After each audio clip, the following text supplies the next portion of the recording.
Assalamualaikum warahmatullahi wabarakatuh. Alhamdulillahi ala ihsanih wa syukru lahu ala taufiqihi wa amtinanih. Ashhadu an la ilaha illallah wahdahu la syarika lah ta'ziman li sya'nih. Wa ashhadu anna Muhammadan abduhu wa rasuluhu ad-da'i ila ridwanih. Sallallahu alaihi wa ala alihi wa ashabihi wa ikhwanih. Qala Allah ta'ala fi kitabihil karim, ya ayyuhalladzina amanu taqullaha haqqa tuqatih wa la tamutunna illa wa antum muslimun. Allahumma faqihna fid din wa 'allimna ta'wil. Amma ba'd.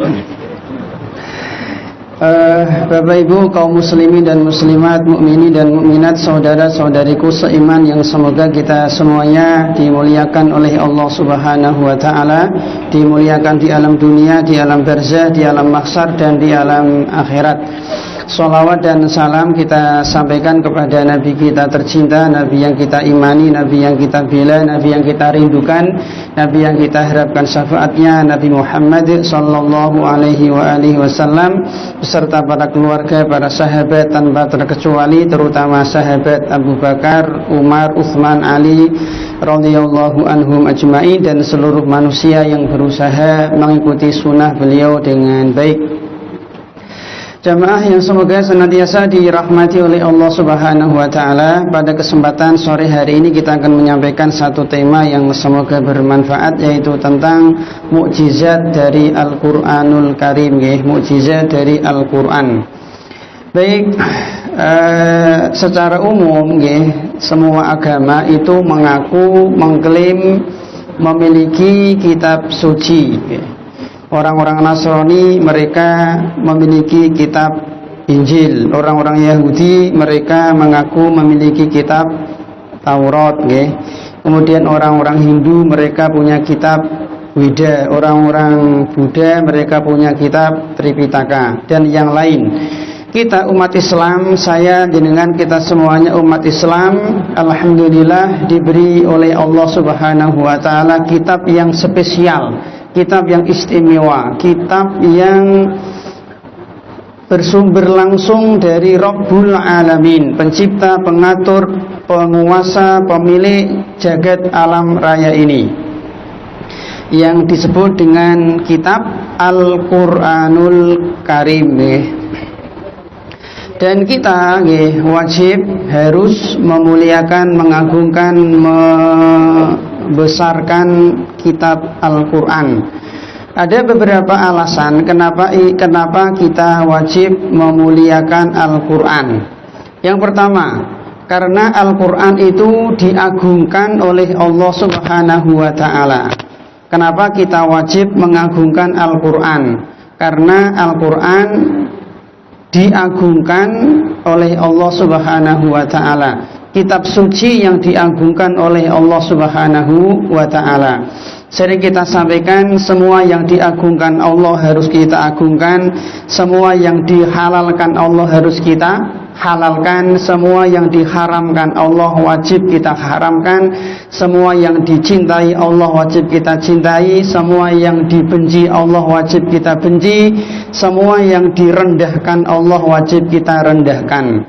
Allah Subhanahu wa ta'ala mengagungkan kitab Al-Quran, maka kita wajib mengagungkan kitab Al-Quran.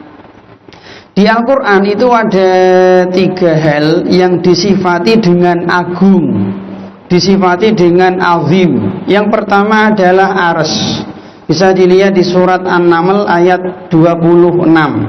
Allahu la ilaha illahu rabbul arsyil azim. Di sini arsy itu disifati Allah dengan al-azim, arsy yang agung. Karena arsy itu makhluk Allah yang paling besar, makhluk Allah yang paling berat, makhluk Allah yang paling besar adalah arsy. Ya, maka Allah mensifati dengan arsyul azim, arsy yang agung. Yang kedua, di surat Al-Qalam ayat 4, Allah Subhanahu wa ta'ala berfirman, wa innaka la'ala khuluqin azim. Dan sungguh dalam diri Nabi Muhammad itu ada akhlak yang agung. Jadi Allah Subhanahu wa taala memuji sifat Rasulullah sallallahu alaihi wasallam bahwa beliau memiliki akhlak yang azim, akhlak yang luhur, akhlak yang sampai puncak tingkat akhlak yang sangat terpuji. Yang ketiga adalah Al-Quran, seperti di surat Al-Hijr ayat 87. Walaqad atainaka sab'am minal mathani wal Qur'anal azim. Dan sungguh kami telah memberikan kamu wahai Muhammad tujuh ayat yang diulang-ulang, wal Qur'anal azim, dan Al-Quran yang agung. Jadi ada 3 hal yang disifati Allah dengan agung. Yang pertama arsy, yang kedua akhlak Rasulullah, yang ketiga adalah Al-Quran. Oleh karena itu kita wajib mengagungkan Al-Quran. Ini yang pertama, alasan kenapa kita wajib mengagungkan Al-Quran, karena Al-Quran diagungkan oleh Allah Subhanahu wa ta'ala. Yang kedua, karena Al-Quran itu kalamullah. Al-Quran itu kalamullah, artinya firman Allah, ucapan Allah, suara Allah, perkataan Allah, ucapan Allah, sifat Allah. Lazim. Al-Quran itu adalah ucapan Allah, firman Allah, perkataan Allah, suara Allah, sifat Allah Subhanahu wa ta'ala. Ada beberapa konsekuensi Al-Quran itu kalamullah. Yang pertama, konsekuensi Al-Quran itu kalamullah. Yang pertama, Al-Quran boleh dijadikan objek sumpah. Jadi kita bersumpah demi Al-Quran itu boleh. Ya sih, demi Al-Quran itu boleh, karena Al-Quran itu firman Allah, sifat Allah. Sering kita sampaikan ya, kita boleh bersumpah dengan 2 hal. Yang pertama bersumpah dengan nama Allah, yang kedua bersumpah dengan sifat Allah. Demi Allah, demi Ar-Rahman, demi Ar-Razzaq, demi Al-Ghaffar, demi demi Ar-Rahim, boleh, demi Al-Aziz, demi Al-Ghafur. Ini kan nama-nama Allah. Yang kedua, kita bersumpah dengan sifat Allah, demi kemuliaan Allah, demi kebesaran Allah, bi izzatillah, bi rahmatillah, bi qudratillah, demi kekuatan Allah, misalkan demi wajah Allah, boleh, enggak apa-apa. Demi Al-Quran, nah ini boleh. Al-Quran itu sifat Allah, maka boleh dipakai untuk sumpah demi Al-Quran, ini boleh ya. Termasuk boleh kita bersumpah dengan Injil, Taurat, Zabur, itu juga firman Allah, maka boleh kita mengatakan demi Taurat, demi Injil, demi Zabur, itu boleh. Karena Al-Quran, Taurat, Injil, Zabur, 4-4-nya semuanya firman Allah, kalamullah, sifat Allah Subhanahu wa ta'ala. Yang tidak boleh bersumpah dengan selain nama Allah. Demi Jibril, ini enggak boleh. Demi Ka'bah, demi Rasulullah, haram, tidak boleh. Tapi kalau demi Robnya Rasulullah boleh, betul? Boleh. Demi Muhammad haram, tapi kalau demi Robnya Muhammad boleh. Demi Ka'bah haram, tapi kalau Warabbul Ka'bah, demi Robnya Ka'bah boleh. Demi Jibril haram, tapi kalau demi Robnya Jibril boleh. Jadi demi Tuhannya Jibril boleh, demi Tuhannya Muhammad, demi Tuhannya Ka'bah, ini boleh. Yang kedua, konsekuensi Al-Quran itu kalamullah. Yang kedua adalah Al-Quran boleh dijadikan objek perlindungan. Al-Quran boleh dijadikan objek perlindungan. Kalau kita berlindung kepada makhluk itu haram, bisa syirik. Berlindung kepada makhluk itu bisa syirik. berlindung kepada jin, berlindung kepada Jibril, berlindung kepada wali-wali yang sudah mati, berlindung kepada sunan, kepada keris, ake, ini syirik. Tapi kalau berlindung kepada Nyi Roro Kidul, berlindung kepada Dewi Lanjar, Dewi Sri, berlindung kepada Mbah Danyang, berlindung kepada Mbah Kodok, ini semuanya syirik mungkin. Ini nggak boleh. Berlindung kepada Mbah Petro, Mbah Gareng, ini haram, gitu. Kita itu hanya boleh berlindung kepada Allah Subhanahu wa ta'ala, ya.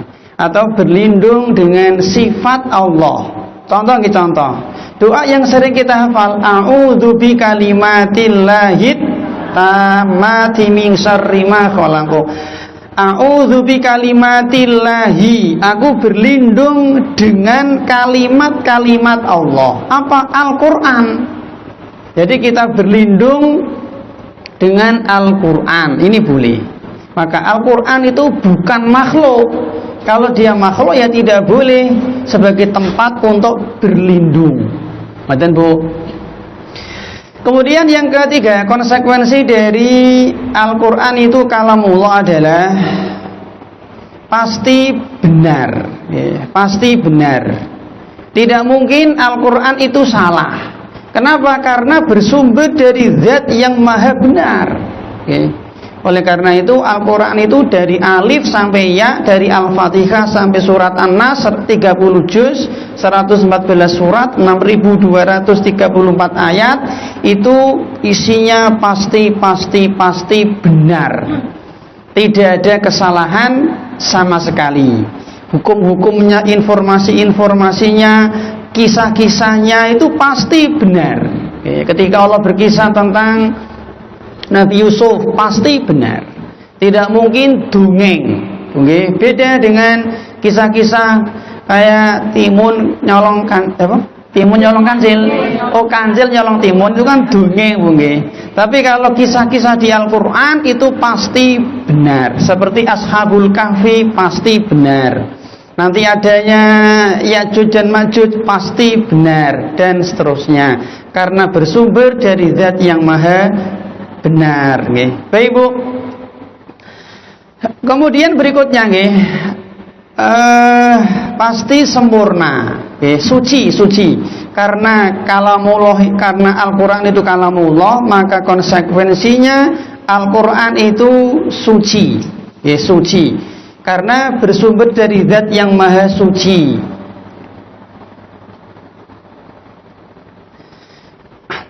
Baik jamaah, semoga senantiasa dirahmati oleh Allah Subhanahu wa taala. Jadi kita harus yakin, seyakin-yakinnya nggih, Al-Qur'an itu benar-benar kalamullah. Al-Qur'an itu benar-benar ucapan Allah, dan ucapan Allah dengan huruf dan suara. Dengan huruf dan suara bisa didengar. Jadi ketika Allah bicara, Allah ngomong, Allah ngendikan, itu pakai bahasa. Ketika Allah Subhanahu wa taala berbicara dengan bahasa Arab menjadi Al-Qur'an. Ketika Allah Subhanahu wa taala berbicara dengan bahasa Suryani maka menjadi Injil. Ketika Allah Subhanahu wa taala berbicara dengan bahasa Ibrani menjadi Taurat. Jadi Allah itu benar-benar berbicara dengan bahasa tertentu, dengan bahasa yang Allah kehendaki, dengan huruf-huruf bisa didengar, dan seterusnya. Dan kemudian nggih, Al-Qur'an itu bukan makhluk. Al-Qur'an itu bukan makhluk. Kalau makhluk kan punya kekurangan nggih.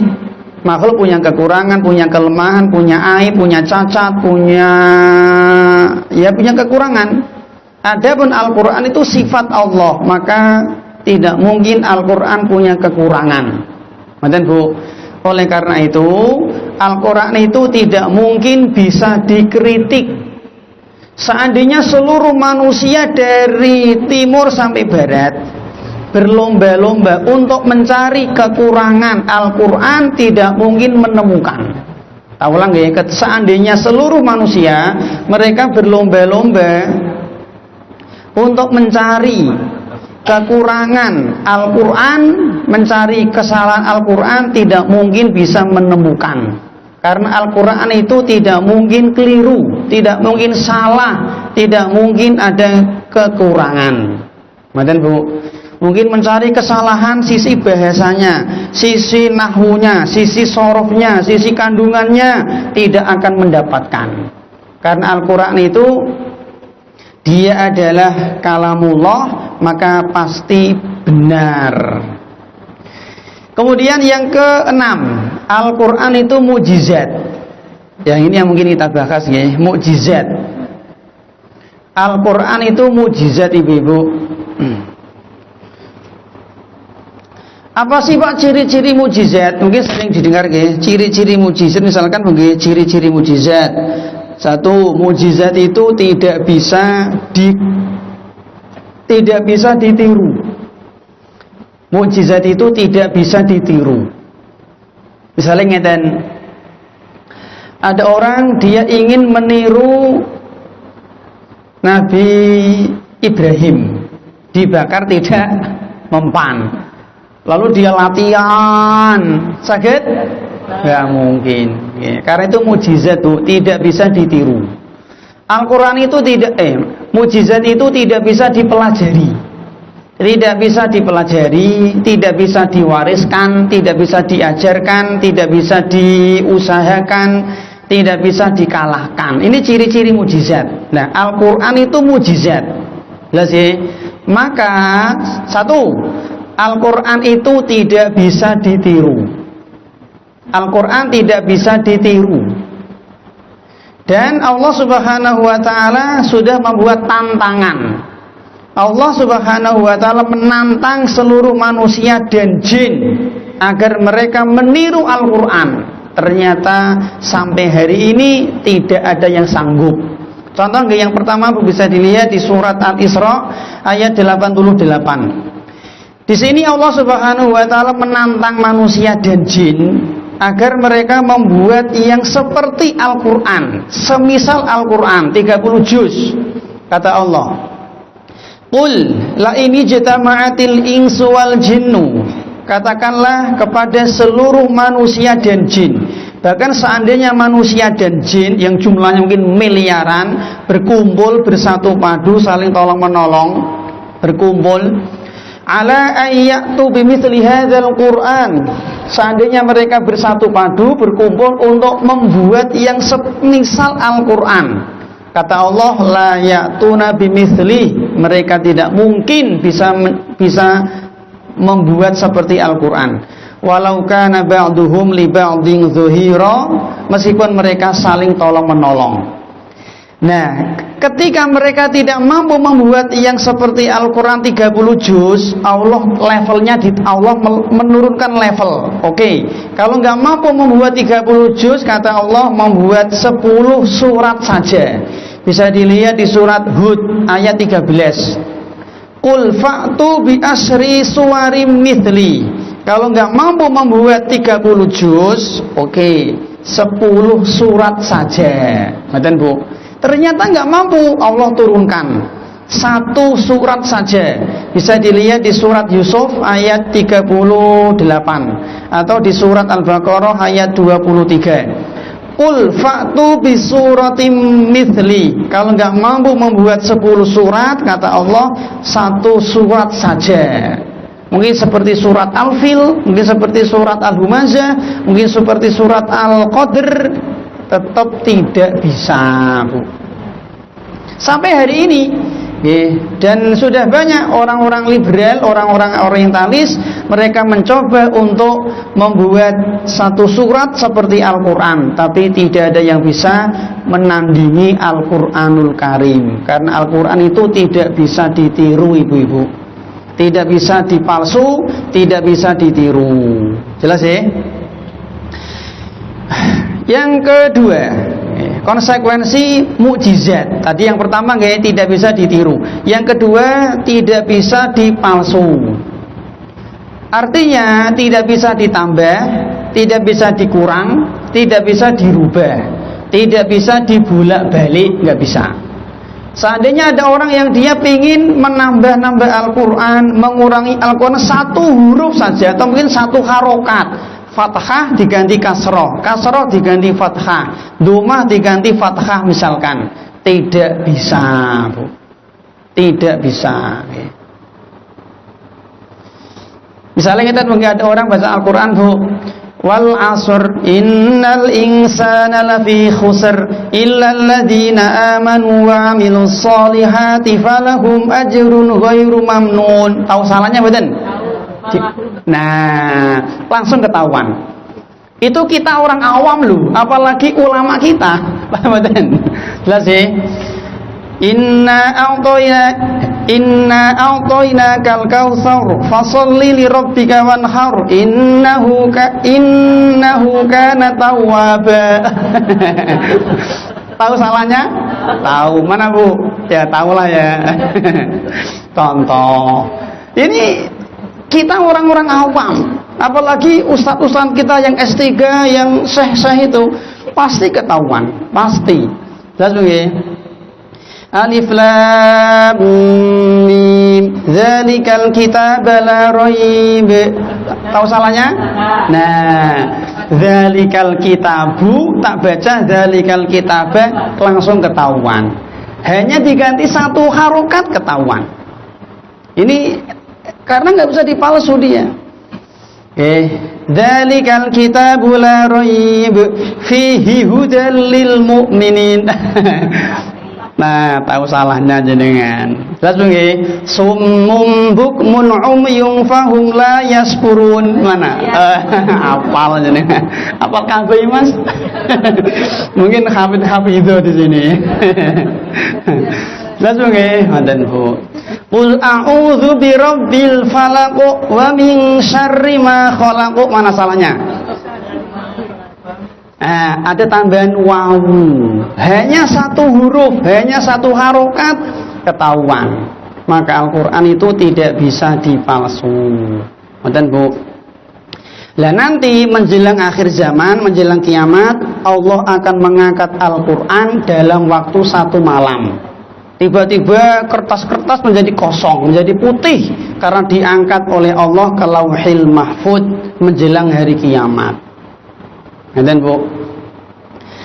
Kenapa Al-Quran ini tidak bisa dipalsu, Pak? Karena dijaga langsung oleh Allah. Allah berfirman di surat Al-Hijr ayat 9. Inna nahnu nazzalna dzikra wa inna lahu lahafizun. Yang menjaga Al-Quran langsung Allah.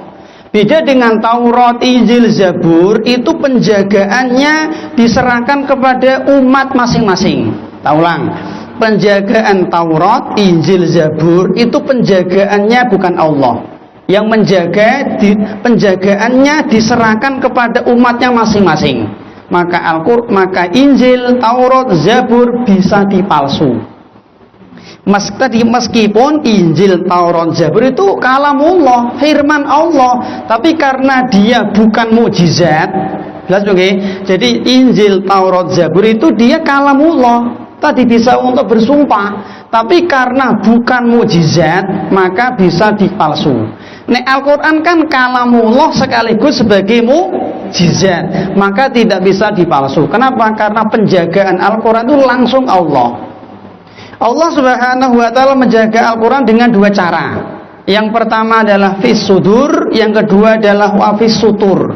Yang pertama dengan tulisan, yaitu di mushaf ditulis gitu. Yang kedua dengan hafalan. Oleh karena itu Al-Quran itu gampang dihafal. Nah, nanti tadi menjelang kiamat, ketika sudah tidak ada orang yang hafal Al-Quran, jangankan hafal Al-Quran, bahkan surat Al-Fatihah orang yang hafal. Bahkan sudah nggak ada orang yang menyebut nama Allah. Manusia sudah kafir, sudah jahat, sudah rusak serusak-rusaknya menjelang kiamat. Al-Quran sudah dihinakan, sudah nggak dipedulikan oleh manusia. Tadi maka Allah akan mengangkat Al-Quran dalam waktu satu malam.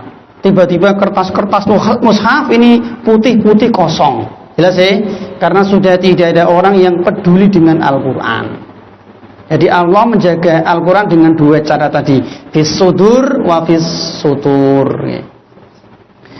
Kemudian Yang berikutnya nggih, di antara bukti Al-Qur'an itu mukjizat. Al-Qur'an itu memiliki seni bahasa yang indah. Memiliki seni bahasa yang indah, yang tinggi, yang elok dan penuh dengan makna. Dengan penuh makna yang dalam. Mungkin kita pernah mendengar syair, mungkin syair. Mungkin kita pernah mendengar syair yang indah, tapi kosong dari makna. Kadang ada syair-syair yang indah, susunannya nggih, puisi-puisi yang indah, tapi tanpa makna. Al-Qur'an enggak seperti itu. Al-Qur'an itu susunan bahasanya indah dan penuh dengan makna yang sangat dalam. Nah, dan nggih, makanya kalau kita lihat nggih, Al-Qur'an itu luar biasa nggih, dari mulai TK sampai profesor semuanya mempelajari Al-Qur'an. Orang tak ilmu Al-Qur'an. Ya dengan kalau membaca ilmu tafsir mungkin luar biasa, tebel-tebel, mungkin hampir 1000 judul tafsir Al-Qur'an, banyak banget. Ya jenengan hafal apa tafsir Al-Qur'an? Satu? Enggak ada. Ya ora apa-apa ya. Kan banyak Bu, tafsir As-Sa'di, tafsir Ibnu Katsir, tafsir Al-Baghawi, tafsir Al-Qurtubi, banyak tafsir. Ya enggak apa-apa mungkin. Insyaallah mungkin. Al-Qur'an itu luar biasa. Baik. Allah Subhanahu wa taala mungkin, ya Allah nggih. Tak berikan contoh Bu, misalkan ada kalimat di Al-Qur'an nggih, wa fi dzalika falyatanafasil mutanafisun. Wa fi dzalika falyatanafasil mutanafisun. Enak mboten kalimatnya Bu? Enak. Kira-kira siapa yang bisa membuat seperti ini? Wa fi dzalika falyatanafasil mutanafisun. Hanya Allah Subhanahu wa taala. Didengar enak. Dan la ilaha ula'i wa la ilaha ula. Enten mboten? Ada. Wal taffatis saqu bis-saqu ila rabbika yauma idzinil masaqu. Ini contoh indah sekali nggih. Fa amma man utiya kitabahu bi yamini fayaqulu ha umqra'u kitabiyah, dan seterusnya. Bisa dicek di Al-Qur'an nggih. Wasyamsi wadduhaha wal qamari idza talaha gitu, wan nahari idza jallaha wal laili idza yaghshaha was samai wama banaha wal ardi wama tahaha. Luar biasa Bu Al-Qur'an gitu. Waktur wa kitabim mastur fi raqim mansur wal baitil ma'mur. Rok semua. Biasa. Ya ini yang hanya Allah yang mampu membuat seperti ini. Orang-orang Arab yang katanya jago dalam masalah syair enggak bisa. Apalagi kita nggih. Makanya apalagi yang itu nggih maka enggak bisa ditiru tadi. Seperti potongan-potongan huruf nggih, alif lam mim shad gitu, ain sin qaf kaf ya ain shad. Ini kan kalau bukan Tuhan nggak bisa, pasti dari Tuhan yang Maha Kuasa. Ibu-ibu, luar biasa nggih Al-Qur'an. Ini kita semakin cinta, semakin yakin Al-Qur'an itu benar-benar berasal dari Allah Subhanahu wa taala. Makanya Al-Qur'an itu kan diturunkan oleh Allah Subhanahu wa taala, diberikan kepada manusia terbaik. Sinten Bu? Nabi kita Muhammad sallallahu alaihi wasallam, melalui perantara malaikat terbaik. Sinten? Malaikat Jibril, Sayyidul Malaika, pemimpin malaikat. Kemudian oleh Allah Subhanahu wa taala diturunkan di malam terbaik, malam Lailatul Qadar. Diturunkan di kota terbaik, kota Mekah. Diturunkan di bulan yang mulia, bulan Ramadan. Kemudian surat terakhir turun surat Al-Maidah, diturunkan di hari termulia, hari Jumat, di hari yang sangat mulia dalam setahun siangnya, yaitu hari Arafah. Jadi hari Arafah itu siangnya adalah siang terbaik sepanjang tahun. Kalau malam terbaik sepanjang tahun, malam Lailatul Qadar. Jadi Al-Quran, tahu lagi Al-Quran itu diturunkan oleh Allah Subhanahu Wa Taala, diberikan kepada manusia terbaik melalui malaikat terbaik, diturunkan di kota terbaik, malamnya malam terbaik, di apalagi tadi di siang terbaik, di hari Jumat hari terbaik, di bulan yang terbaik. Maka kalau jenengan ingin menjadi orang yang terhormat, mulia, terbaik, bergaulah dengan Al-Quran. Kalau kita ingin menjadi orang yang mulia, terbaik, maka bergaulah, akrablah dengan Al-Quran. Jelas nggih? Baik, jamaah yang semoga senantiasa dirahmati oleh Allah Subhanahu wa taala. Kemudian yang keempat nggih, di antara mukjizat Al-Qur'an itu mudah dihafal, ibu-ibu, nggih, mudah dihafal. Allah berfirman di surat Al-Qamar ayat 32, "Walaqad yassarnal Qur'ana lidzikri fahal mim muddakir."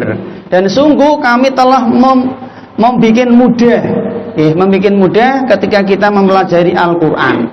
Maka Al-Qur'an itu mudah untuk dihafal, Bu.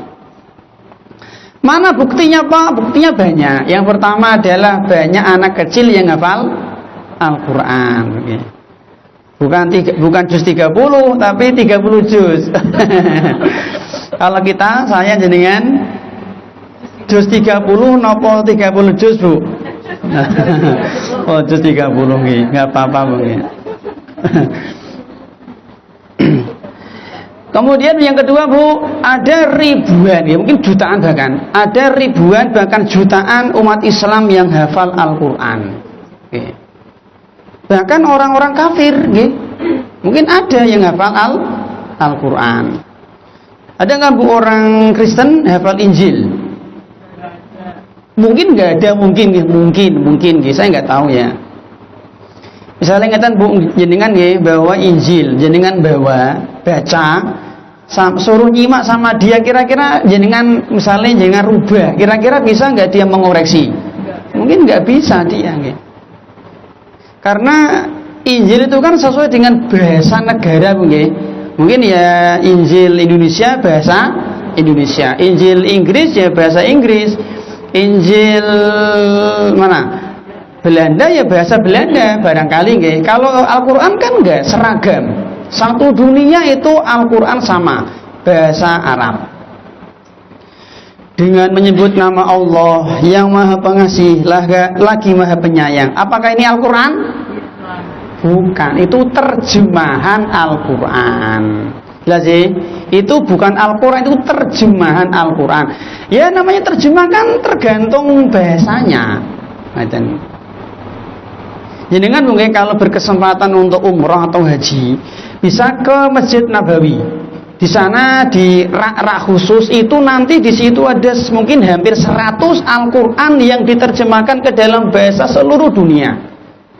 Bahasa Cina, bahasa Urdu, bahasa Korea, ada semua bahasa ini, hampir mungkin 90-an. Banyak banget.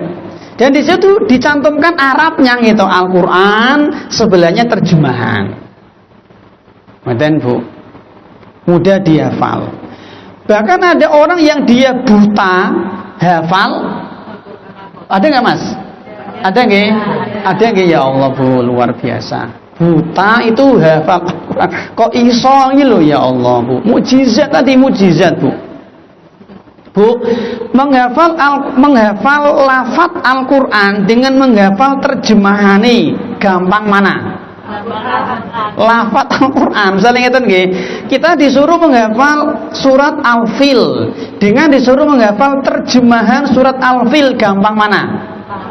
Gampang surat Al-Filnya.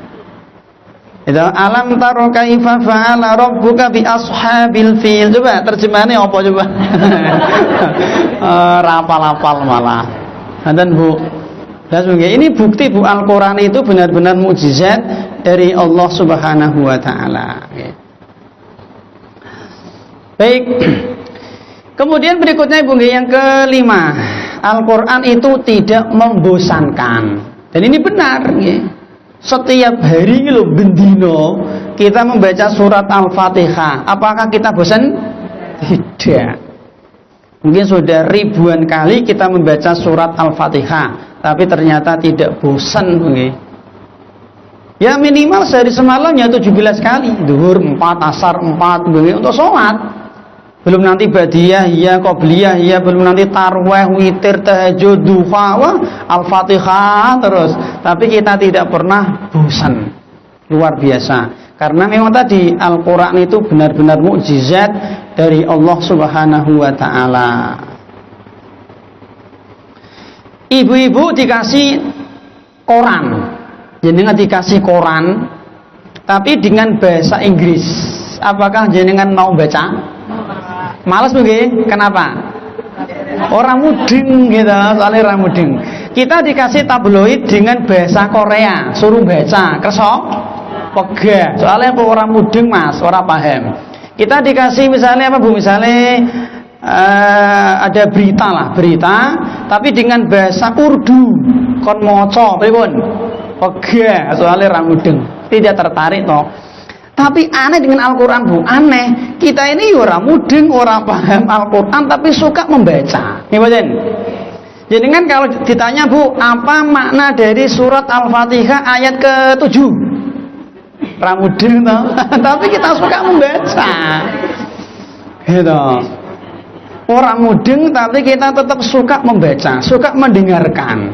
Inilah mukjizat Bu, Al-Qur'anul Karim. Tidak membosankan. Yang berikutnya Bu, di antara bentuk mukjizat Al-Quran adalah mendapatkan pahala ketika membacanya. Mendapatkan pahala ketika membacanya. Nabi kita Muhammad sallallahu alaihi wasallam bersabda di sini, "Man qara'a harfan min kitabillahi falahu bihi hasanatun." Barang siapa yang dia membaca satu huruf, ini berarti Allah berfirman dengan huruf, Ibu nggih. Jadi ngeten Bu, proses Al-Qur'an turun. Allah Subhanahu wa taala memperdengarkan Al-Qur'an kepada Jibril. Lalu didengar Jibril, dipahami Jibril. Lalu Jibril memperdengarkan kepada Nabi kita Muhammad. Jelas ya? Lalu Nabi kita Muhammad memperdengarkan kepada para sahabat. Ini prosesnya seperti itu. Ulang. Allah berfirman. Allah berfirman didengar Jibril. Jelas ya? Jibril mendengar dari Allah, disampaikan kepada Nabi. Kemudian Nabi mendengar dari Jibril. Lah Nabi menyampaikan kepada para sahabat. Ini proses turunnya Al-Qur'an. Kemudian turun tadi Allah menurunkan Al-Qur'an. Lah nanti akhir zaman Allah mengangkat lagi tadi dalam waktu satu malam. Allah pernah menurunkan Al-Quran, di akhir zaman Allah akan mengangkat.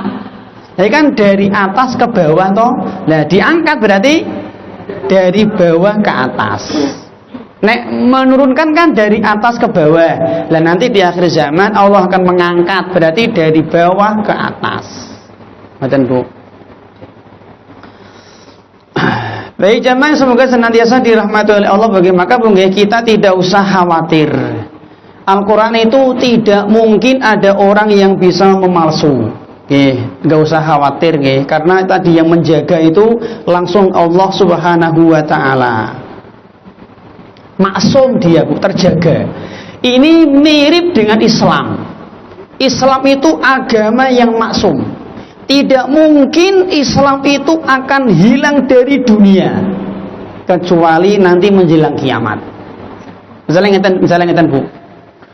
Seluruh orang kafir Orang kafir kan ya mereknya macam-macam nggih. Tapi kan kafir ya kafir. Mereknya bisa Katolik, bisa Kristen, bisa Hindu, bisa Buddha, bisa Konghucu, bisa Shinto, bisa kejawen, bisa keharingan, bisa animisme, dinamisme, bisa ateis. Pokoknya mereka orang non-muslim. Orang non-muslim dari utara sampai selatan, barat sampai timur bersatu padu. Mereka ingin menghabisi orang Islam. Tidak mungkin bisa. Ulang, seandainya semua orang kafir di Belanda, di Eropa, di Jepang, di Korea, di Jerman, di Amerika, di Australia, di Indonesia, semuanya sepakat.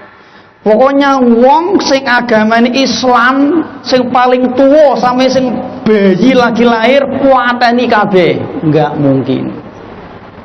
mungkin bisa. Kenapa? Karena maksum, dijaga Allah. Termasuk Muslim ahlu sunnah. Misalnya ngeten, seluruh manusia sepakat menghabisi Muslim salafi, tidak mungkin.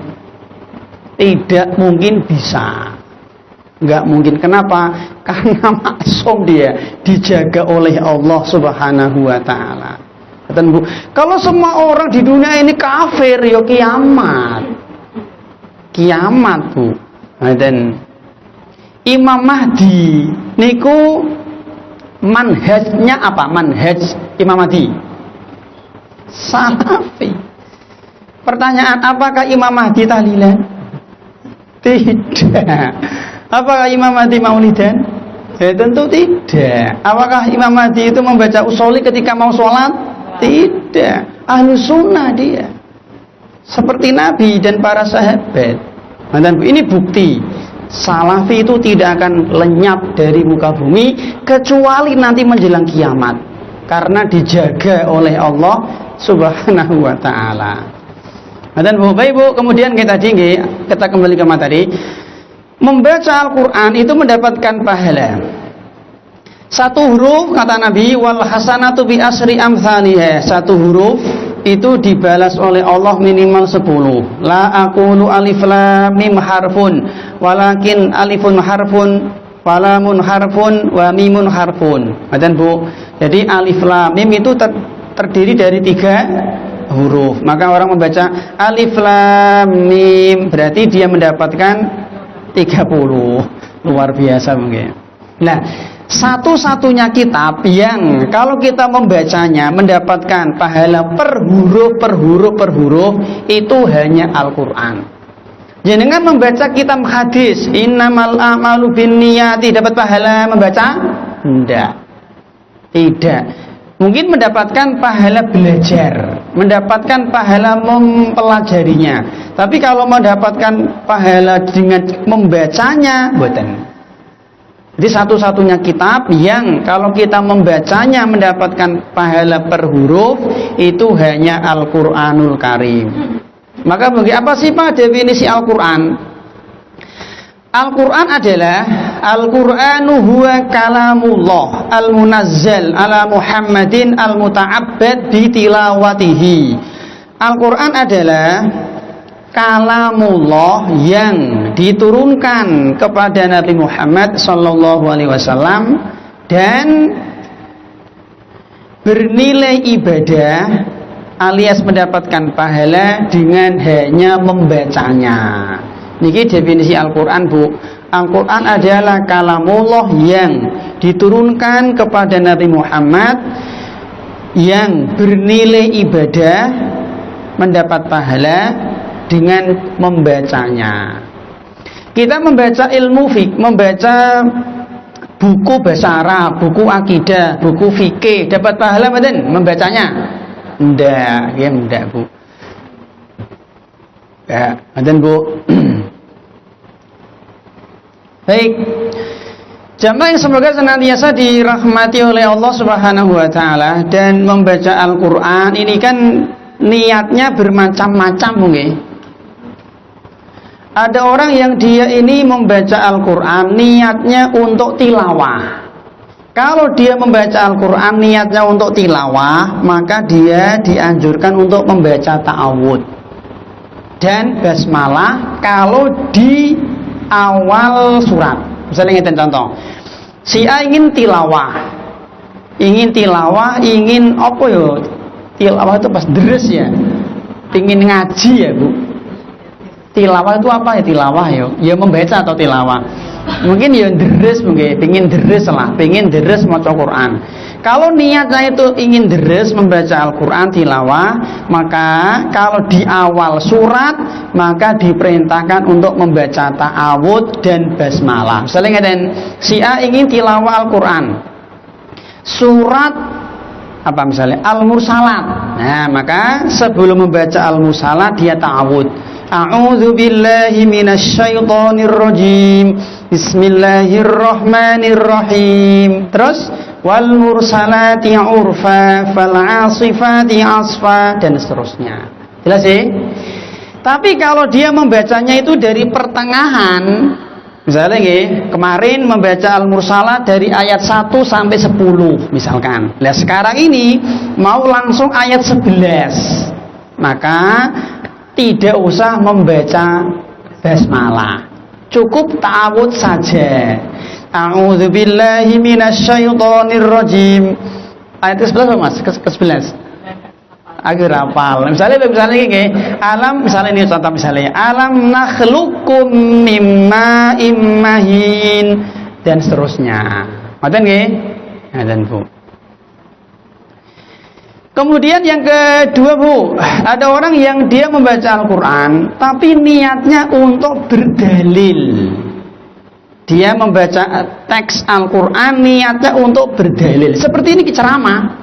Ustadz, kiai, dai ceramah seperti ini, ceramah ketika khutbah Jumat gitu. Mungkin ceramah memberi tausiah, mauidhah hasanah. Nah, ketika akan menukil membaca Al-Qur'an dengan niat berdalil, maka tidak perlu ta'awudz, tidak perlu basmalah, langsung.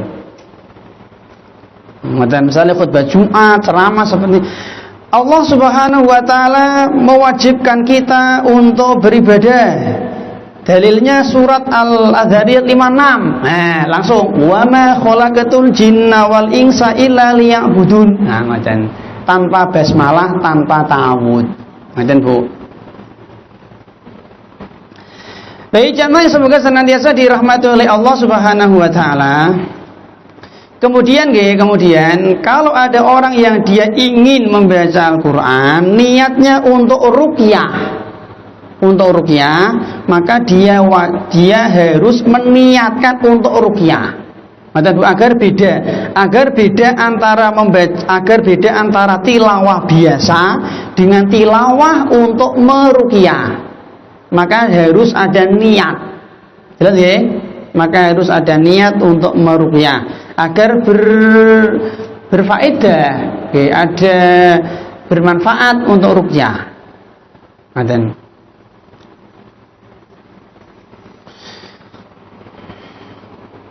Ini iming-iming dari Nabi sallallahu alaihi wasallam kalau kita membaca Al-Qur'an mendapatkan pahala dari Allah Subhanahu wa taala, maka ya salah satu kesibukan kita, apalagi jenengan dan saya sudah sering mengaji, salah satu kesibukan kita adalah sibuk dengan membaca Al-Qur'an. Tentu semampu kita Hari ini tuh banyak orang yang gemar membaca Bu, tapi sing diwaca WA. Kalau yang dibaca WA dalam kurung wawasan Al-Quran bagus, tapi WA ini WhatsApp Ibu. Banyak orang yang dia gemar membaca, tapi yang dibaca berita dunia, berita politik, kurang tertarik untuk membaca WA wawasan Al-Quran. Dan Bu, maka Bu nek saged kayak kita ya sehari lah 1 ayat, 2 ayat nggak apa-apa, ngoten.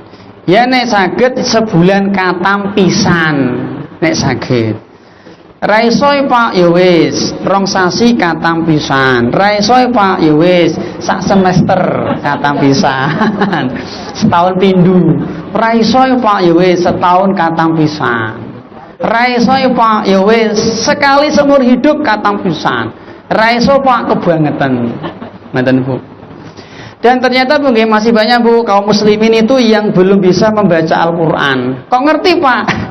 Saya taunya dari seperti ini nggih, ada pengajian seperti kemarin di Masjid Al-Haris Mas. Kemarin sore nggih. Ya ada MC dulu, gitu, ada tilawah dulu. Terkadang sing maca ya kayak gitu Bu. Kita tahu kan dari seperti itu nggih. Mungkin itu ibu-ibu yang paling bagus itu mungkin.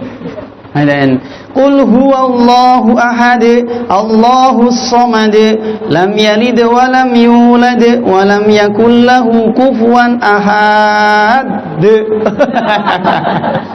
Kaya yang mantap kok. Wa lam yakul lahu kufuwan ahad. Ya Allah. Sekarang ngerti yuk. Masya Allah. Padahal salah besar loh, itu. Ngeten Bu. Ya karena memang gini Bu, ngeten Bu. Salah membaca Al-Qur'an itu tidak dosa. Ini penting. Kapan dosa? Kalau sengaja, itu dosa. Contoh misalnya Sia membaca Al-Qur'an idza yulilatil ardu yilyalaha. Isane ngono Pak. Dene wis latihan. Ya wa akhrajatil ardu athqa. Idza zul dibaca idza yul. Kudu kan idza zulzilatil ardu zilzalaha. Da ilate idza yulilatil ardu piye? Seperti ini insyaallah dimaafkan. Ngaten Bu. Karena tidak sengaja memang isane ngono Bu. Fattaqullaha mastata'tum. Bertakwalah semampu kita. Ngaten Bu.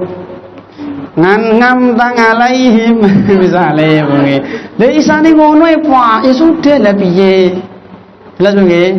Ngaten Bu, semampu kita.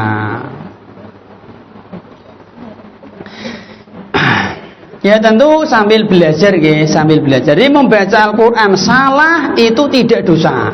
Kalau tidak ada unsur kesengajaan. Tapi kalau dia bisa bagus, benar, kemudian dalam rangka mungkin untuk mengejar target, akhirnya copot, ada 1, 2, 3 huruf yang hilang, panjang pendeknya ininya, ini berarti bisa dosa dia.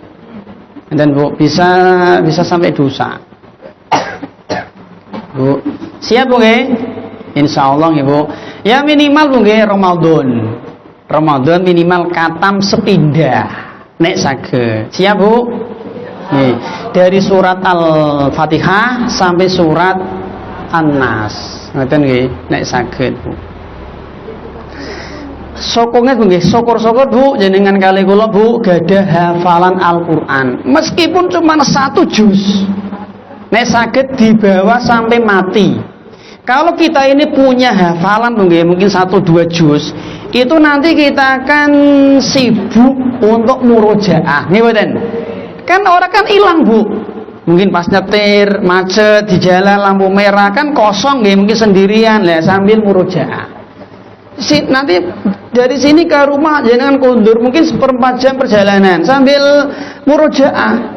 Ya, mungkin dapat surat Al-Naba, An-Nazi'at sama Abasa kan lumayan Bu.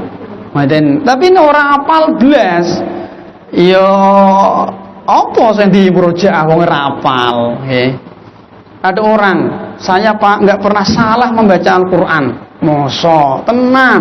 Lah kapan macane ra tahu? Ya bener, ora tahu maca kok ya ora tahu salah. Jelas nggih. Jadi jelas nggih, membaca Al-Qur'an salah itu tidak dosa kalau tidak ada unsur sengaja. Kemudian berikutnya Bu, Al-Qur'an itu obat penyembuh. Sebagai sifat obat penyembuh. Allah berfirman di surat Al-Isra ayat 82. Wa nunazzilu minal Qur'ani ma huwa shifaa wa rahmatul lil mu'minin. Allah Subhanahu wa taala menurunkan Al-Qur'an itu sebagai sifat. Di salah satu tujuan Al-Qur'an diturunkan adalah sebagai obat penawar penyakit lahir, penyakit batin, penyakit fisik dan penyakit non fisik Bu. Tapi ono syarate Ibu, wa rahmatul lil mukminin, bagi orang-orang yang beriman. Bagi orang-orang yang percaya. Kalau dia nggak percaya ya nggak bisa. Masa Mas wong setro kok iso mari dari Al-Qur'an ki lho, nah ragu dia. Harus yakin, mantep. Harus yakin dan mantep ibu-ibu. Maka boleh Ibu kita meruqyah dengan Al-Qur'anul Karim. Kemudian Bu, yang ke pinten iki 8 nggih, Al-Qur'an memberi syafaat kepada sahabat Al-Qur'an. Orang-orang yang gemar membaca Al-Qur'an mendapatkan syafaat.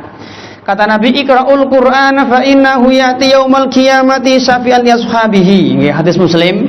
Bacalah Al-Qur'an karena Al-Qur'an akan datang di hari kiamat, akan memberi syafaat kepada orang yang dia gemar, akrab, berteman, berkawan, bersahabat dengan Al-Qur'an. Ngoten Bu. Tapi nggih, nek saya lihat nggih, memang orang itu kurang tertarik, kurang semangat. Mana bukti nggih? Ini bukti yang tak lihat nggih. Kebiasaan bapak-bapak ketika ke masjid Ibu, misalnya contoh nggih, jam 11:30 lebih seperempat mendengar azan zuhur, toto datang ke masjid, sholat sunnah, lalu qomat, sholat zuhur, lalu badiah, lalu pulang. Ngoten nanti asar, rumah azan ke masjid, sholat qobliyah asar mungkin, sholat ngasar, pulang. Maghrib ngoten, maghrib datang ke masjid, selesai sholat badiah pulang. Isya nggih ngoten, subuh nggih ngoten. Akhirnya Al-Qur'an di masjid itu rata-rata nganggur Bu, pajangan tok. Buktinya mana Pak? Buktinya adalah jenengan nek mboten percaya Bu, Al-Qur'an teng masjid rata-rata bledukan. Iki nyata nih Bu. Hampir jarang sekali ada bapak-bapak misalnya ngeten, zuhur jam 12 kurang seperempat, sengaja berangkat rada gasi. Ngapain? Maca Quran se'a. Jarang seperti itu. Kalau di masjid wae wis males maca Quran, apa meneh ning omah. Gitu. Kancane kan HP. Nah, lebih males lagi dia Bu. Makanya gini saya Bu, kalau jenengan ingin wakaf mushaf Al-Qur'an itu nih saya kok kurang sepakat kalau di masjid. Soalnya nganggur. Jenengan kalau ingin wakaf mushaf Al-Qur'an, jenengan cari pesantren tahfidz.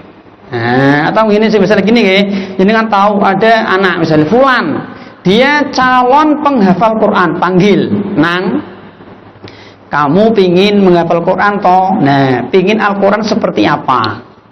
Nanti yang membelikan ibu misalnya, tak belikan gratis untuk kamu." Kita berharap mungkin selama dibaca dia, kita mendapatkan bagian pahala.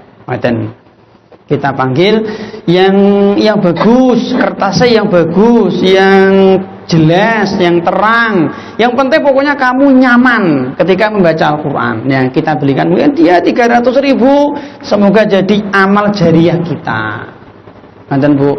Memang kurang semangat nggih, terutama mungkin bapak-bapak untuk membaca Al-Qur'an.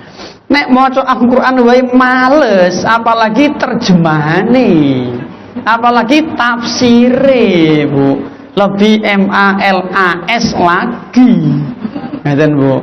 Akhirnya nggih pangapunten nggih, banyak orang-orang Islam umurnya sudah 60 tahun, 70 tahun wis duwe putu, belum pernah khatam Quran blas. Enten mboten? Kathah ya Allah, tiange rawuh mboten? Tiange rawuh. Nek rawuh kula pengin kenalan. Terus nggih, enten ngeten niku Bu, umurnya sudah 80 tahun, 70 tahun, burung pernah khatam Quran blas. Padahal dia lahir sudah muslim dan muslimah. Lah niki mumpung jenengan kali kula masih ada kesempatan usia Bu, dimanfaatkan. Punya target. Waktu kosong Quran, waktu kosong Quran, waktu kosong Quran. Ngapain? Semoga nanti jadi tadi memberi syafaat kepada kita. Jadi sangu bagi kita. Ngoten Bu. Jadi zikir yang bagus ya Al-Qur'an tadi karena kalamullah. Ibu. Dan ngeten nggih, membaca Al-Qur'an yang paling derajatnya tinggi adalah ketika sholat. Jadi membaca Al-Qur'an itu yang derajatnya paling tinggi adalah dibaca dalam sholat. Ngeten nggih. Makanya ya insya Allah boleh Bu nggih, misalnya ngeten kita sholat duha. Kita sholat duha di rumah nggih Bu. Kita pingin murojaah, kita pingin sholat sekaligus membaca Al-Qur'an, boleh, insya Allah boleh. Kita sholat duha, di depan kita ada Al-Qur'an besar gitu, sambil membaca. Semoga boleh. Ngeten Bu, siap? Ngeten Bu nggih, membaca Al-Qur'an. Barangkali jenengan belum punya Al-Qur'an Bu, nanti matur kali Mas Adi di data. Enten sing dereng kekagungan. Enggak ada nih. Duwe Pak pinten 7. Duwe pinten 10 was. Saya itu makmur Bu nggih, makmur. Yang gratis juga banyak Bu. Ya, dulu di sekolah kami nggak ada dunduman Al-Qur'an terjemah gratis Bu. Ketika ono gratisan yo dikeroyokan. Cuman kita ini ra diwaca. Tenan kita ini rame di rebutan nanti tekan mau disimpen rok. Itulah memang kita Bu nggih. Jadi ana gratisan mesti seneng. Ya sama Bu, jamaah haji. Jamaah umroh mengikat. Ini kata orang Ibu, jamaah haji furoda. Itu kan orang-orang super kaya Bu nggih. Tapi ini ana gratisan roti, tetap rebutan Ibu. Jadi padahal tuku sadus ki ya mampu dek nih.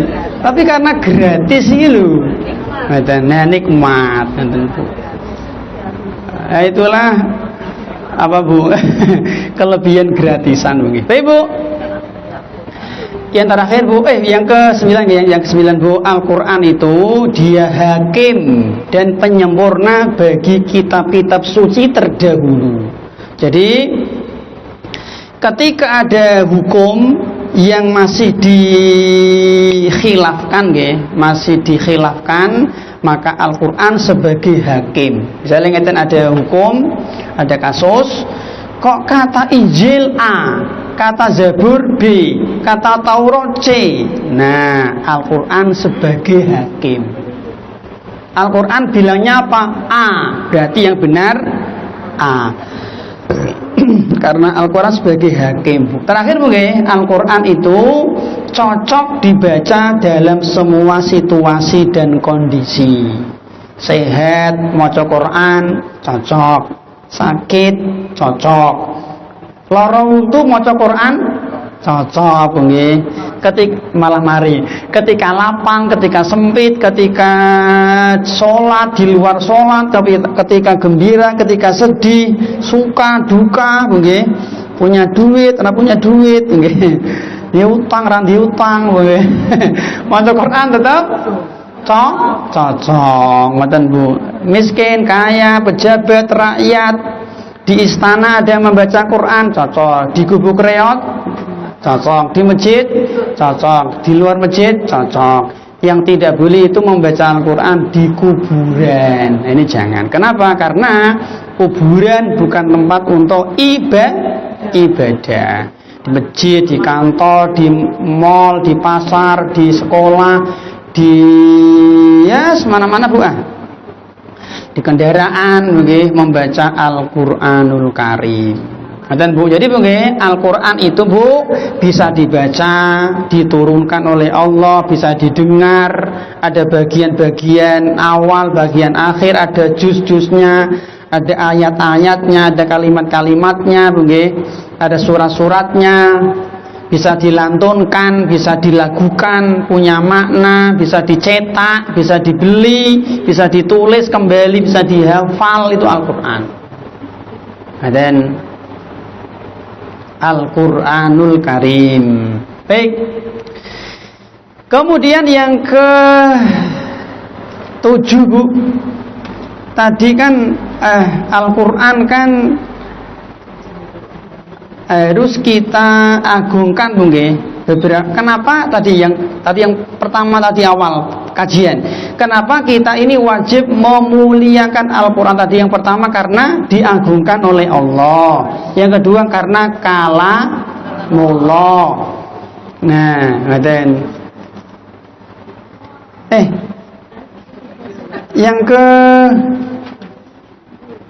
tadi ingin Bu, taulang Bu. Konsekuensi ya, kembali ke konsekuensi kalamullah tadi nggih.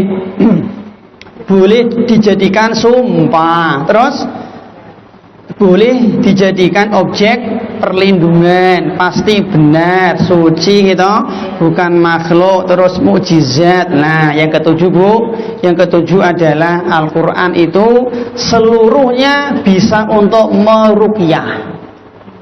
Al-Quran itu seluruhnya dari awal sampai akhir, dari alif sampai ya, bisa untuk meruqyah. Boleh Bu nggih, misalnya contoh ada orang yang sakit panas, diruqyah dengan surat Al-Waqiah. Boleh mboten? Boleh.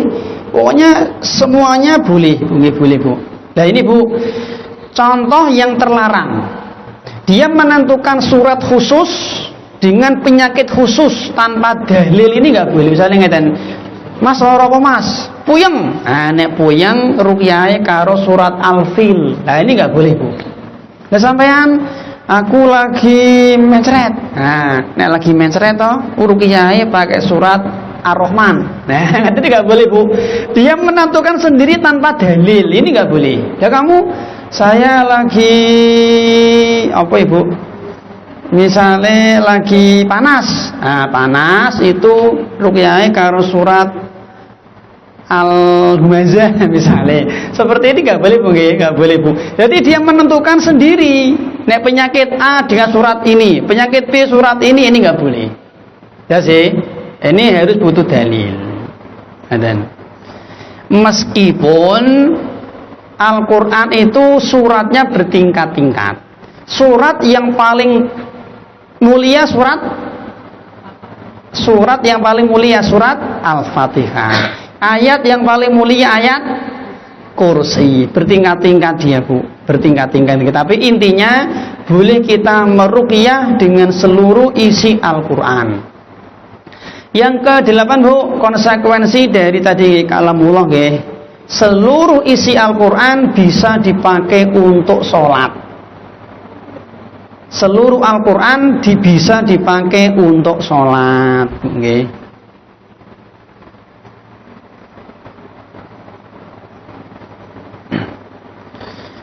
Dalam? Apa Mas? Dalam? Oh pertanyaan ini. Baik. Jadi mungkin kita ketika sholat itu boleh membaca seluruh isi dari Al-Quran mungkin.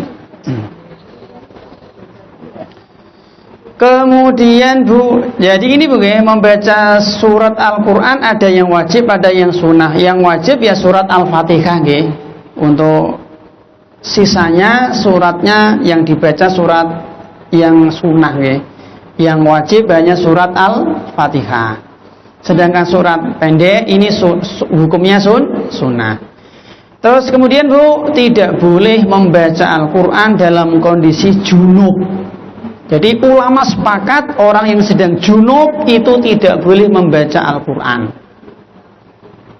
Berbeda dengan berhadas besar. Beda antara hadas besar sama junub. Meskipun junub itu bagian dari hadas besar. Berikan contoh Bu, hadas besar Bu. Haid, nggih, nifas, mungkin ya wiladah nggih. Wiladah niku ya melahirkan tapi tanpa nifas nggih, di wiladah nggih.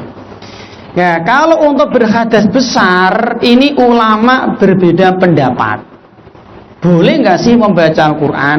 Pendapat yang lebih kuat, insya Allah boleh membaca Quran, nggih, bukan memegang, ibu, nggih, membaca Quran. Tapi kalau kondisi junub itu misalkan, nggih, setelah mimpi basah, setelah menggauli istri, namanya junub. Maka yang seperti ini ulama sepakat tidak boleh membaca. Jelas nggih? Jadi nek junub tidak boleh membaca. Tapi kalau berhadas besar, haid, nifas, wiladah tadi insya Allah boleh membaca Al-Quran. Maka antara mandi junub dengan mandi menghilangkan hadas besar itu ada sedikit perbedaan. Jadi mandi selesai haid dengan mandi selesai digauli suami itu ada sedikit perbedaan memang. Meskipun junub itu bagian dari hadas besar. Bu. Kemudian Bu, yang terakhir adalah yang ke-10 semua isi Al-Qur'an itu pasti sahih. Tidak ada yang dhaif. Beda sama hadis. Kalau hadis ada yang dhaif. Tapi kalau Al-Qur'an itu semuanya pasti sahih. Kenapa kok sahih, Pak? Karena diriwayatkan secara mutawatir dari Nabi, lalu para sahabat, lalu tabi'in, tabi'ut tabi'in, terus dari generasi ke generasi sampai hari ini. Maka semua isi Al-Quran pasti sahih. Sekarang yang ketiga, Bu. Tadian yang pertama adalah kita wajib mengagungkan Al-Quran. Yang kedua, Al-Quran kalamullah. Yang ketiga, Al-Quran itu kitab suci. Al-Quran itu kitab suci, Bu. Sebuah kitab itu dinamakan layak menyandang suci kalau dia punya 3 syarat. Sebuah kitab itu layak, berhak, pantas disebut suci kalau dia punya 3 sifat. Yang pertama adalah tidak ada campur tangan manusia. Jadi dari awal sampai akhir, alif sampai ya, A sampai Z, isinya semuanya firman Tuhan. Isinya semuanya firman Allah Subhanahu wa taala. Kalau ada kitab meskipun diklaim dianggap suci, kok isinya kok ada campur tangan manusia, maka sebenarnya bukan suci, tapi hanya dianggap suci. Ngaten, Bu. Kitab Weda niku kitab budaya, Bu. Karangan manusia. Tripitaka itu karangan manusia. Ya sih, ngaten. Kitab Injil yang sekarang apakah murni itu firman Allah? Tidak. Sudah digonta-ganti. Termasuk ya Taurat, kitabnya orang-orang Yahudi sudah dirubah-rubah. Maka satu-satunya kitab yang layak, pantas, berhak menyandang suci itu hanya Al-Quran. Karena 100% isinya firman Tuhan, firman Allah Subhanahu wa taala. Yang kedua, Bu, sebuah kitab itu layak menyandang suci. Yang kedua adalah isinya sesuai dengan fitrah manusia. Jadi isinya itu sesuai dengan fitrah manusia. Apa ciri fitrah, Bu? Fitrah. Ciri fitrah 1, dibawa sejak lahir. Dia lahir, dia sudah membawa fitrah itu, dibawa sejak lahir. Yang kedua, fitrah itu dimiliki semua manusia. Muslim, kafir, orang soleh, orang jahat, semuanya punya itu, fitrah namanya. Semua orang lahir pasti membawa itu. Yang ketiga, ciri fitrah tidak perlu diajari, otomatis ngerti yang fitrah kok. Ngeten, Bu, itu ciri-ciri fitrah. Nah, kalau ada kitab yang isinya kok tidak sesuai dengan fitrah manusia, maka tidak layak dianggap suci. Contoh, Bu, contoh. Fitrah manusia, lanang seneng wedok, ngeten. Wedok seneng lanang. Ini kan fitrah, Bu, nggih. Dibawa sejak lahir. Yang kedua, semua orang memiliki, mau dia kafir, mau dia muslim, penjahat, orang soleh, namanya wong lanang ya seneng wong wedok, dan sebaliknya. Yang ketiga, tadi ciri fitrah adalah tidak usah dipaksa, tidak usah disuruh. Mas, kowe kudu seneng wong wedok lho. Nah, perlu, wong itu fitrah otomatis, Bu. Ya enggak usah diajari, dia mesti tahu wong itu fitrah kok. Lah piye? Nah, sekarang kita lihat Al-Quran. Al-Quran itu mendorong, memotivasi umatnya untuk menikah. Karena itu fitrah manusia, menikah itu fitrah manusia. Dan Bu, itu fitrah manusia. Kemudian misalkan lagi begini, fitrah manusia itu kan suka sesuatu yang bersih. Itu fitrah manusia. Kita itu Allah menanamkan fitrah kepada kita itu suka yang bersih, yang rapi, yang teratur, yang wangi, yang cantik, yang ganteng, yang tampan, yang teratur, yang tertib. Itu fitrah manusia, Bu. Beda sama fitrahnya werok. Nah, itu. Nek werok fitrahnya suka comberan dia. Ya ora lara, memang fitrahe ngono kok. Makan sampah, makan pembalut, makan plastik. Jadi kan pernah mendengar ada werak opnam di rumah sakit? You know, ada pasien. Ada pasien werak opnam di rumah sakit Karyadi. Mungkin nggak ada, Bu. Sehat dia, Bu. Sehat. Fitrahnya laler, fitrahnya coro, ya seperti itu nih, sampah. Ya, itu fitrah dia, Bu, curut, seperti itu. Al-Quran menyuruh kita untuk menjaga kebersihan, untuk rapi, tertib, disiplin, teratur. Nonton, Bu, jadi dan yang lain, Bu. Baik, Bu, yang ketiga, sebuah kitab itu dinamakan suci. Yang ketiga adalah isinya tidak ada yang kontroversi, isinya tidak ada yang bertabrakan, isinya tidak ada yang kontroversi. Jadi surat depan, surat tengah, surat belakang isinya sama. Ayat A, ayat B, ayat ini semuanya sama. Ini contoh. Bu, sekarang kita lihat, Bu. Karena Al-Quran ini itu kitab suci, Bu, maka, Bu, Al-Quran punya hak. Dan Al-Quran punya hak terhadap kita. Artinya kita punya kewajiban terhadap Al-Quran. Apa, Pak, kewajiban kita terhadap Al-Quran? Secara umum, yang pertama kita wajib mengimani seluruh isinya. Berita-beritanya, hukum-hukumnya, kabar-kabarnya, kisah-kisahnya, Bu, baik kabar gaib, tidak gaib, semuanya wajib untuk kita imani. Barang siapa yang dia mengingkari satu huruf saja dari Al-Quran, kufur. Saling ngeten. Aku ya percaya, Mas, Al-Quran ini 30 juz, tapi orang ono huruf shad, kafir dia. Jelas sih?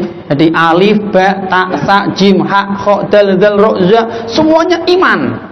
Yang ditolak hanya satu, huruf shad, kafir, kafir. Semua surat dia beriman. Saya ya beriman, Mas, Al-Quran itu yo suratnya yo akeh.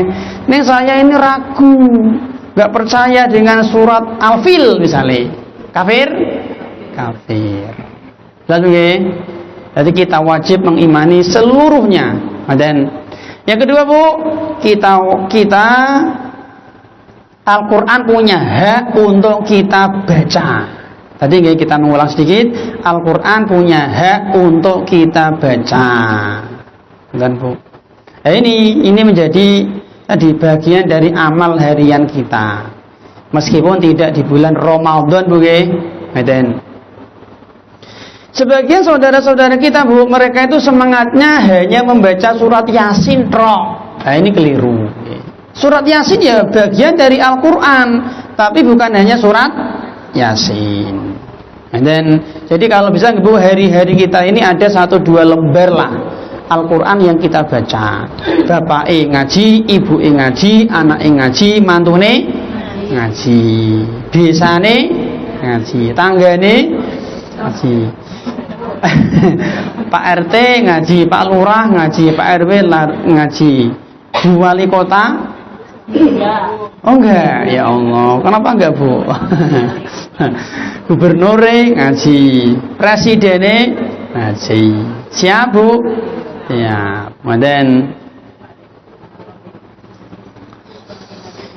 kemudian yang ketiga, Bu, memahami dan mentadaburi, Bu. ini lebih tinggi nggih daripada sekedar hafal nggih. Jadi memahami dan mentadaburi nggih.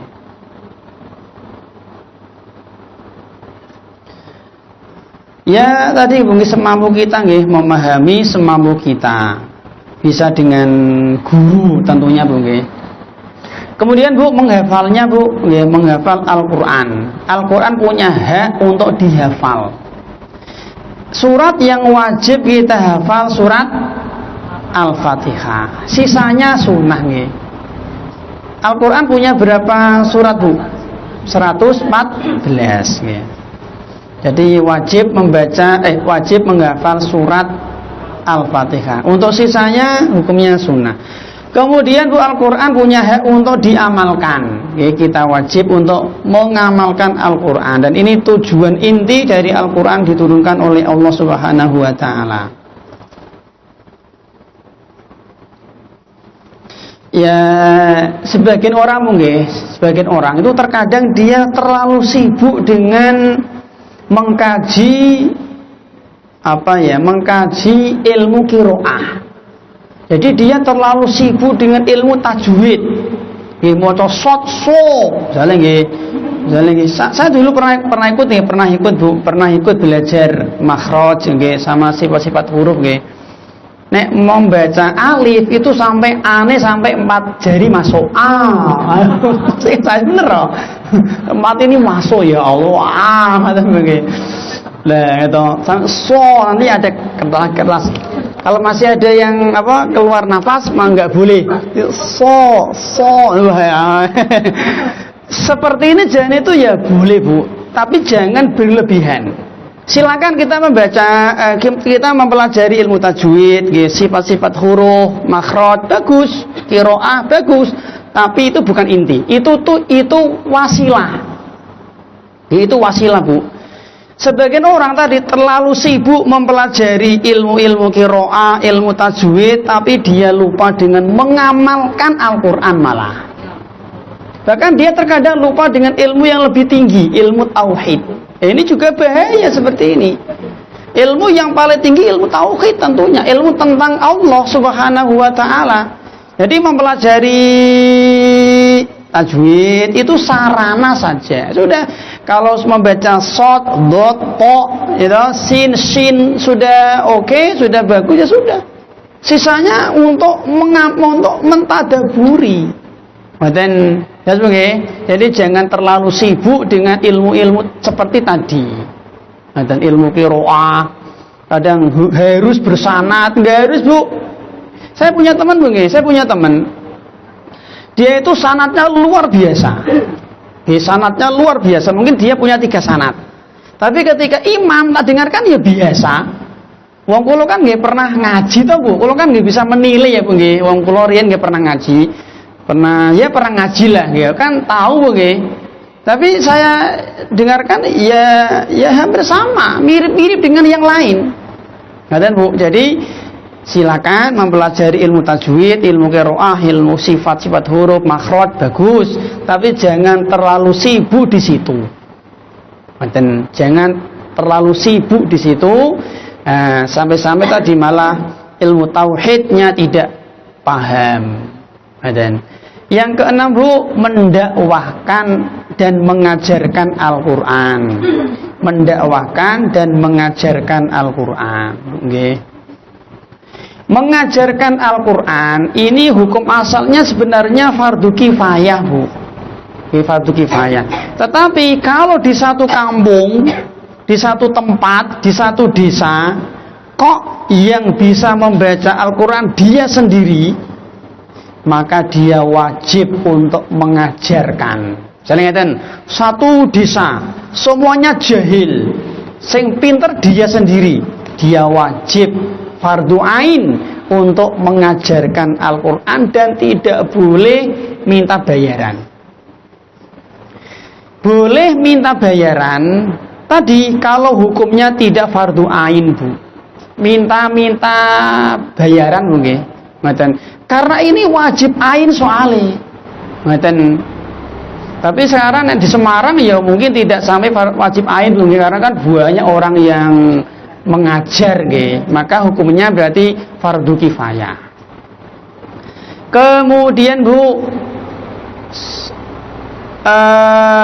bersuci dulu sebelum memegang mushaf Al-Quran. Bersuci sebelum memegang Al-Quran dari hadas besar dan hadas kecil. Nah, dan Bu, ini termasuk hak dari Al-Quran. Bu, kita ini kapan wajib berwudu? 1, sholat. 2, dalam memegang mushaf. 3, tawaf, wajib yang wajib. Nek meh tidur kan sunah nggih. Jadi ada 3 kondisi kita ini wajib wudu. Yang pertama sholat, yang kedua tawaf, yang ketiga memegang mushaf Al-Quran. Ngoten Bu. Jadi ada mushaf 30 juz, isinya murni Al-Quran. Yang seperti ini kita hendaknya berwudu. Nggih ya. Ngaten Bu. Yang pertama tadi nggih mushaf Al-Qur'an. Ini wudu dulu Bu. Yang kedua adalah terjemahan Al-Qur'an atau Al-Qur'an terjemah. Jadi kan paruh-paruh nggih, 50-50 nggih. Yang seperti ini hendaknya juga dianjurkan berwudu.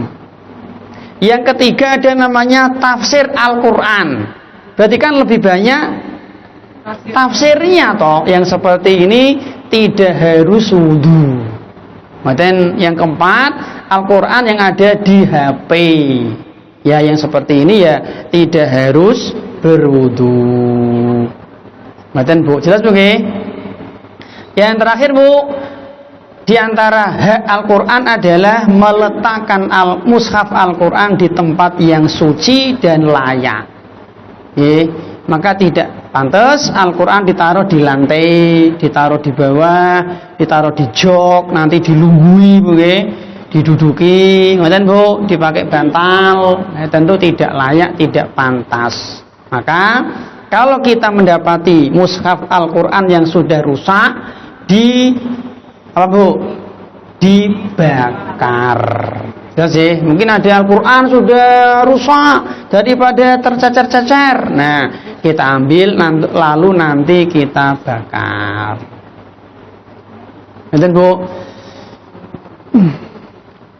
ini ada Bu materi lain ini, bentuk-bentuk tidak mengagungkan Al-Quran. Nah, tadi kan bentuk-bentuk mengagungkan Bu.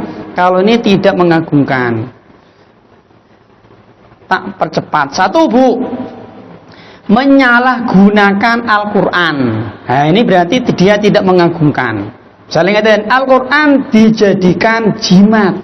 Nah, digantung nang lawang-lawang Bu, digantung apa ngoten Bu.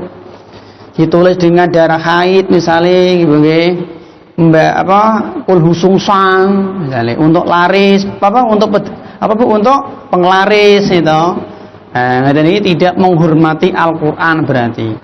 Atau Al-Quran hanya untuk ajang lomba, untuk ajang lomba trok, tapi nggak diamalkan. Atau misalkan gini, Al-Quran untuk dering HP, nah, jangan nggak boleh Bu. Ini menghinakan malah, jangan, nggak boleh nggih. Untuk dering HP, untuk bungkus nasi kucing. Nggak boleh begitu ngeten Bu. Jenengan membeli nasi kucing kok ternyata ono lafaz Al-Qur'an disimpen. Jangan dibuang di tong sampah, disimpen. Ya disimpen nanti dibakar. Ngeten Bu. Untuk hiasan dinding misalnya nggih. Kaligrafi bentuknya misalnya kucing. Nah, ini malah kulhu Al-Ikhlas tapi bentuk kucing. Al-Kafirun bentuk sapi. Seperti ini tidak menghormati Al-Quran Bu. Al-Quran itu hiasan hati, bukan hiasan dinding.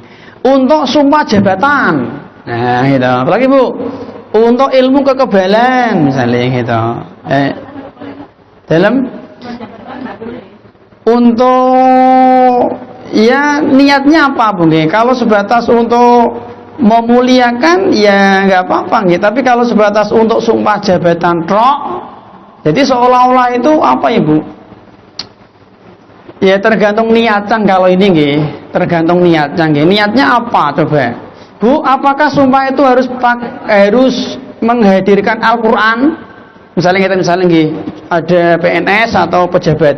Dia disumpah apakah harus ada Al-Qur'an di situ?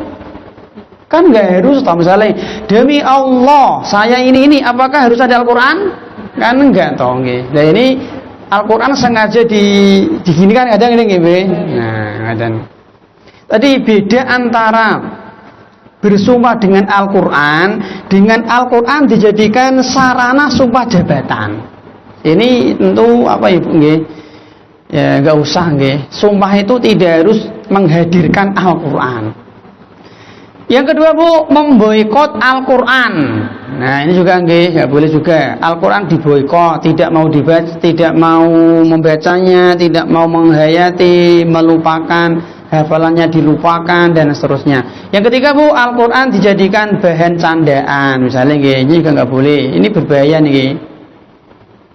Atau misalkan Bu membaca Al-Qur'an tidak sesuai dengan kaidah-kaidah ilmu tajwid dengan sengaja nggih. Ini juga tidak menghormati Al-Qur'an. Atau misalkan merubah Al-Qur'an, berusaha merubah Al-Qur'an. Ada dua nggih, merubah makna atau merubah lafaz. Ini juga termasuk tidak menghormati Al-Qur'an. Atau meyakini Al-Qur'an itu karangan malaikat Jibril, karangan Nabi, ini juga sama. Dan yang lain Bu, banyak nih.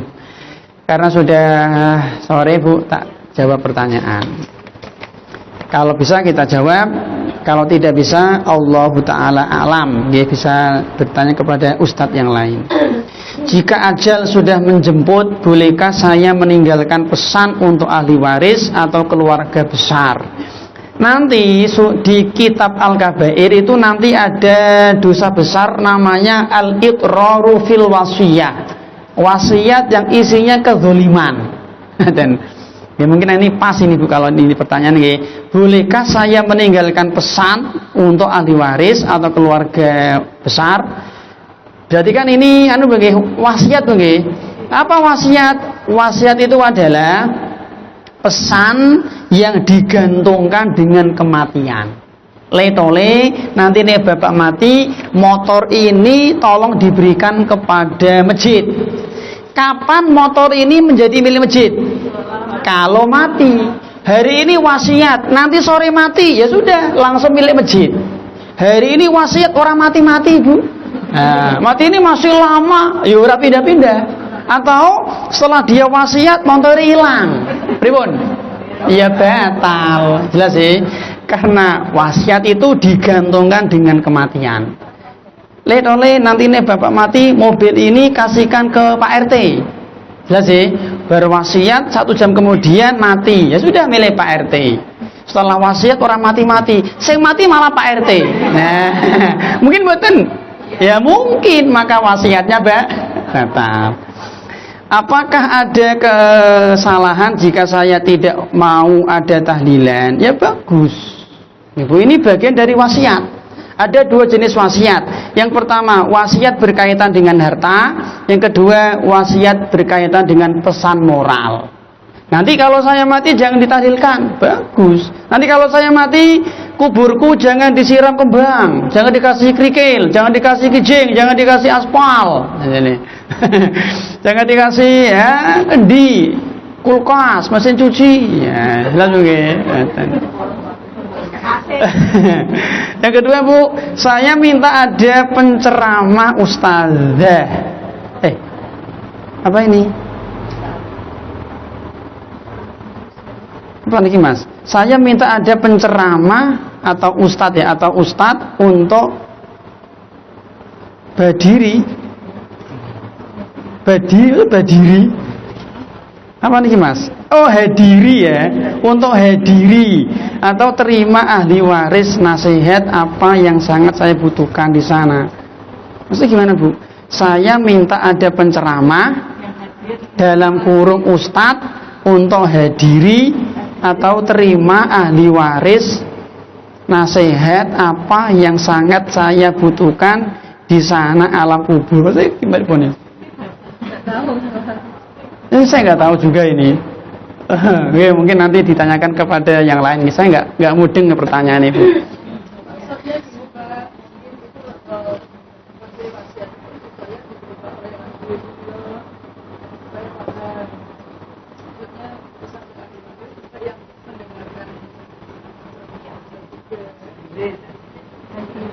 Lah pertanyaannya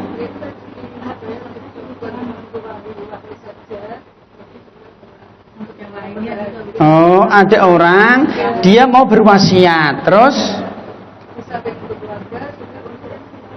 oh, nggih boleh toh Bu? Nggih boleh, Bu. Wasiat itu kan ya apa ya Bu? Ya ditulis bisa diucapkan bisa, isyarat juga bisa. Mungkin dia bisu. Jelas ya. Yang penting dengan makna yang dipahami. Oh, nggih, boleh saja Bu. Nggih, boleh. Enggak apa-apa. Nggih, mohon Bu nggih, demikian Bu yang bisa kita sampaikan dan pangapunten nggih ini menjelang Ramadan. Nggih.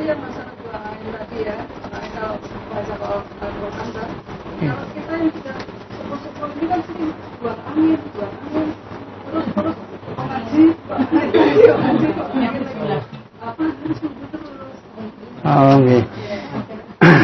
Kalau kita sering buang angin, nggih, namanya salisul rih, nggih, buang angin nggih. Ada salisul baul, ada salisul dam istihadho, ada namanya salisul rih yaitu buang angin nggih. Kalau kita sering buang angin, Bu, membaca Quran kan boleh dalam kondisi tidak wudu toh, membaca Quran. Nah, maka membaca Qurannya dengan hafalan. Orang hafal ya Pak, ya sudah dengan mushaf, mungkin di situ tafsir. Nah, mungkin atau Al-Qur'an mushaf 30 juz tapi ketika kita membalik pakai sarung tangan, pakai kain. Atau mungkin pakai duding. Atau mungkin suruh anaknya tolong genduk dibukake Ibu. Nah, ngoten. Arep pindah halaman tolong oleh Ibu dipindahke. Jelas ngoten. Atau pakai HP, atau pakai laptop. Ngoten. Banyak sarana. Ngoten.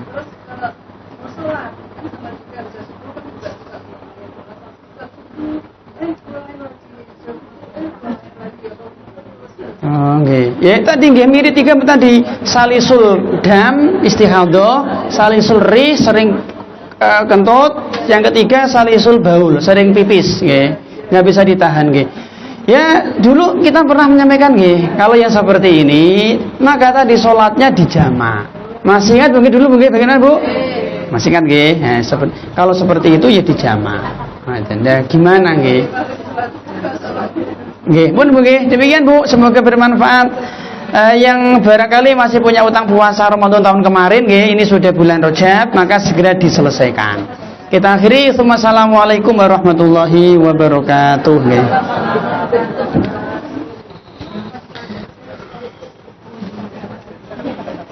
Mau nimbal Mas? Oh nggih, pulang Mas ya.